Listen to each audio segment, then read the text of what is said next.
آدم علیہ السلام کی وفات کے بعد زمین پر ایک طویل زمانہ گزرا۔ انسان سادہ تھے، دل صاف اور صرف ایک اللہ کو مانتے تھے۔ ان کی زندگی میں نہ کوئی برا کام تھا، نہ دلوں میں دھوکہ۔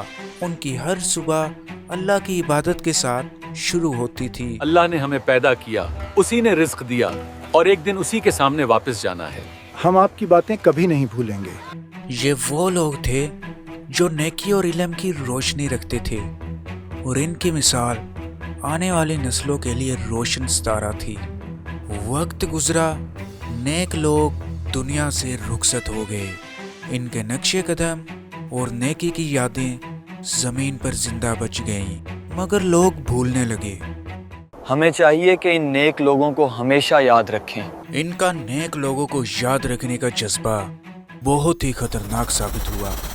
ہم تو صرف نیک بزرگوں کی یاد میں بنا رہے ہیں، عبادت کے لیے نہیں۔ شیطان نے دلوں میں وسوسہ ڈالنا شروع کر دیا۔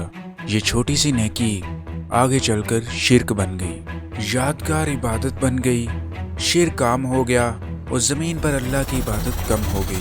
تب اللہ نے حضرت نوح علیہ السلام کو اس قوم کی طرف بھیجا۔ یہ وہ والا ٹائم تھا جب اس قوم کو ایک نبی کی سخت ہدایت کی ضرورت تھی۔ اے میری قوم، اللہ کے سوا کسی کی عبادت نہ کرو، میرا پیغام سنو اور اپنے گناہ چھوڑ دو۔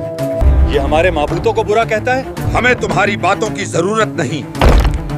حضرت نوح علیہ السلام ہر کسی کو دین حق کی دعوت دیتے، اور منافقین کیا کرتے ان پر ہنستے اور ان کا مذاق بناتے۔ اگر تم اللہ کے سچے نبی ہو تو ہم پر عذاب لے۔ حضرت نوح علیہ السلام کی دعوت کا سلسلہ 950 سال تک چلتا رہا۔ اس کے باوجود صرف چند لوگ تھے جنہوں نے حق سچ کو قبول کیا، باقی سارے کے سارے مشرک رہے۔ اے میرے پروردگار، میں نے ہر ممکن کوشش کی، میں نے پیار اور نصیحت سے سمجھایا، لیکن یہ لوگ اندھے اور بہکے ہوئے ہیں۔ پھر انہوں نے اللہ سے دعا کی، اے اللہ اس قوم پر عذاب نازل فرما دے اور کسی ایک مشرک کو بھی زندہ نہ چھوڑنا، اور تیرے جتنے بھی فرمانبردار بندے ہیں ان سب کی حفاظت فرمانا۔ یہ وہ لمحہ تھا جب حضرت نوح علیہ السلام نے اپنے دل کا درد اور زمین کی بربادی کا خوف اللہ کے حضور کھل کر بیان کیا۔ پھر اللہ نے حضرت نوح علیہ السلام سے فرمایا، اے نوح، ہماری نگرانی میں رہتے ہوئے زمین پر ایک کشتی تیار کرو۔ پھر اس کشتی میں زمین پر جتنے بھی حق پر چلنے والے لوگ یا جانور ہیں ان سب کو اس کشتی میں سوار کرو۔ پھر حضرت نوح علیہ السلام نے اللہ کے حکم کی پیروی کرتے ہوئے کشتی بنانا شروع کر دی۔ جہاں پانی نہ تھا وہاں نوح علیہ السلام نے کشتی کی بنیاد رکھی، ہر لکڑی کاٹنا شروع کی، ہر کیل ٹھوکنا شروع کر دیا، جو کہ سارا کچھ اللہ کے حکم کے تابع تھا۔ پہاڑ پر کشتی، یہ تو پاگل ہو گیا ہے، شاید بارش کا انتظار ہے۔ منافقین پہلے کی طرح اس بار بھی حضرت نوح علیہ السلام پر ہنستے رہے۔ آج تم ہمارا مذاق اڑاتے ہو، کل ہم تم پر ہنسیں گے جب عذاب آئے گا۔ بہت ہی طویل اور لمبے عرصے کے بعد آخر کار کشتی بن کھڑی ہوئی۔ اب ہر وہ شخص جو دین حق پر تھا، پھر چاہے وہ مرد، عورت یا کوئی جانور، حضرت نوح علیہ السلام نے کیا کیا کہ ان سب کو کشتی کے اندر سوار کرنا شروع کر دیا، جو کہ اللہ کی زیر نگرانی تھا۔